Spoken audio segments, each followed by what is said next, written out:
Now we're on. All right. Yeah, there you go. 2025 Gas Gas Factory Edition, Barcia Edition, whatever you want to call it.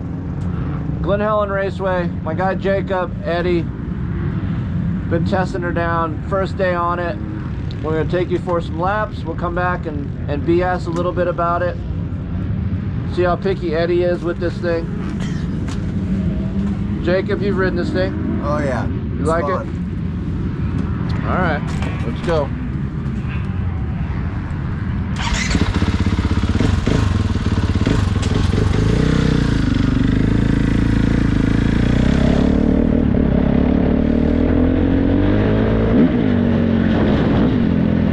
Pretty snappy. Usually, they're kind of a smoother engine, Gas Gas is. But this one's actually snappy. FMF slip on.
thing is snappy.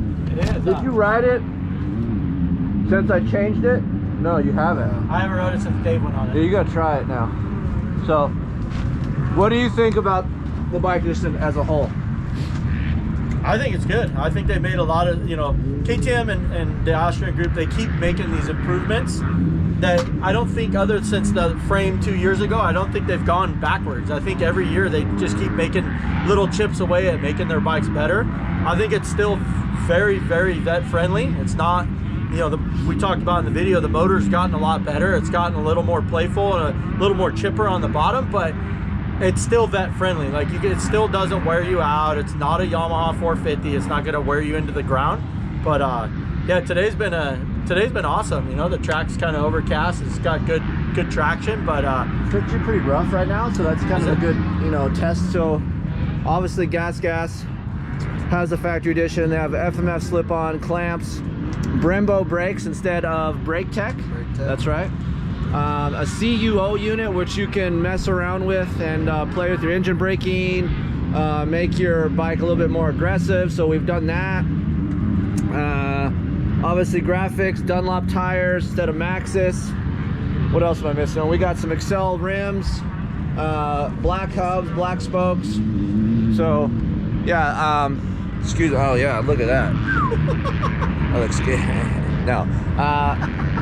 So right now we have the engine braking turned all the way down. We have the engine one more step aggressive, and for me it works good up the hills. I can really pull third gear a little bit better, and I normally talk about, like, I can't use third gear on an Austrian bike. It doesn't lug as good as like a Yamaha. So for me, with this thing turned up and the engine braking turned down, it wakes that up. Recovery is better. Third gear lugability is better. The chassis, I complained a lot about the chassis in the previous years. The new style chassis is much better for compliance. It is still a little bit stiff natured, but honestly it stays straight. It's more choppy than taller bumps today. So for me, I don't have a lot of complaints. Sure, would I like a little bit more compliance, but for me, as long as the bike stays straight, I know what it's gonna do. I know when it's gonna feel harsh or not. That's what matters to me. And for me, it's consistent track toughness, having that same feel. So far today, in the world of Southern California, we have good conditions. So far today, it's been really fun and easy to ride. And that's one thing I noticed. We've been riding the Yamaha, Kawasaki, the Triumph. This is kind of more of an engine that I would like to have the Triumph to have. A linear feel, Triumph has that, but not as much response. This has more response, makes the bike feel lighter, and in and out, getting in and out of these shallow ruts with square edges today that you saw on the GoPro just now. Like, I jump out of those ruts early. So if I'm headed into those shallow ruts with square edge, I'll get into it and then I'll just jump out, because here in Southern California, Glen Helen, you can jump out and don't have to run in that choppy shit. So this bike makes that easy to do. So for me, it's I know yeah. you're a big stickler. How's the sound? Is it loud? Is it quiet? No, I mean, it sounds racy. Like, obviously FMF slip-on, the insert is in, so you leave that in. But for me, yeah, it sounds racy. Honestly, I don't have many complaints about the stock muffler sound. It seems that's fine as well. But how about vibration? Any issues with vibration? It still vibrates a little bit, but you know, compared to a Yamaha, everything vibrates more than a Yamaha. But right. It's better than a Kawasaki, that's for sure. Yeah. So ODI lock-ons. We know you're not a lock-on fan, but I would go to glue-on grips. But I do like Pro Taper. I do like this Husqvarna stock bend bar. It's flatter. I talked about this in the Racer X video, that the whole length from what they call the top crown all the way down to the axle is longer on the Austrian bikes than Japanese bikes. So having a flatter lower bar is kind of key to this bike. So even if you are tall, don't be scared of having a straighter, flatter bar, because the length from the top of the crown to the axle is taller. So that's kind of why I think the R&D team go to a lower bar within these brands. So yeah, and it looks good. I mean, shit. I think it looks, I don't know, man. And we're not very good at, like, oh, this is the best looking factory edition, because I think we say that shit a lot, but it does look really nice. I think all the factory editions, right, because they put all the bells and the whistles on them, they're meant to look good, right? They're their price tags are meant to win their buyers over by what they look like on the showroom floor. Well, because there's a special market, right, for these bikes. Most of the people that are buying these bikes are usually vet age guys. A guy like yourself, a professional racer, is not going to go out and buy a factory edition, right? Or would you? Would I buy a factory edition? Yeah, like if you had to buy your motorcycle tomorrow. No. Right. I wouldn't buy it. It's $12,600 versus $10,500, so but it's $2,100. Yeah. I feel like if you're buying a new bike, $2,000, not that much more. Not a big deal. But again, you're getting the CUO unit, which is a noticeable change. You can mess with that, which is nice. You're getting some better clamps. I feel like from the stock MC450 clamps, these clamps are a lot more precise. It might be a little bit stiffer, but for me, it corners a little bit better. Yeah. I don't know. I think on this bike, so like I picked one item on all these factory edition SRs that we do. I think this bike, the $2,000, is completely worth it just because you go to the full Brembo, right? Brembo clutch, Brembo brake, Brembo rear brake. That stuff, if you were to say, hey, I want to put an MC and then put that stuff on, you're over $2,000. So And the air fork isn't bad. It's choppy here today, honestly. It has pretty good comfort, I'm not gonna lie. I would like a little bit stiffer. We have stock air pressure in it now. Obviously we can change that, but for me, with the stock air pressure right now, I can ride fairly hard. So that means they did a good job internally within the valving, right? Like the shock does feel a bit low. We did go up to 102, that made it better. But yeah, for me, it's just a fun bike to ride. So yeah, stay tuned. You can go to racerxonline.com. There's another video, but just gave you a little preview of what we're doing over there. So yeah, thanks for joining me again. Chris at KieferInkTesting.com is the place to go if you want to ask a question, or maybe if you have a short question, you can put it up on the comments on the YouTube. But otherwise, if you have a detailed question, hit me up on my email. Happy to answer. See ya. What about your Instagram? No, we don't screw with this. What if people send you messages on Instagram? No. Do you respond to those? No, do not. Okay. The wife usually gets on there and says, sorry, email. Yeah. So email is the way. Yeah. That door is cracked open. Look and at always. this guy's hoodie though. I mean, also merch is available. That's it right there. Look at that. That's dead stuff. You want to be a lone wolf or a coyote.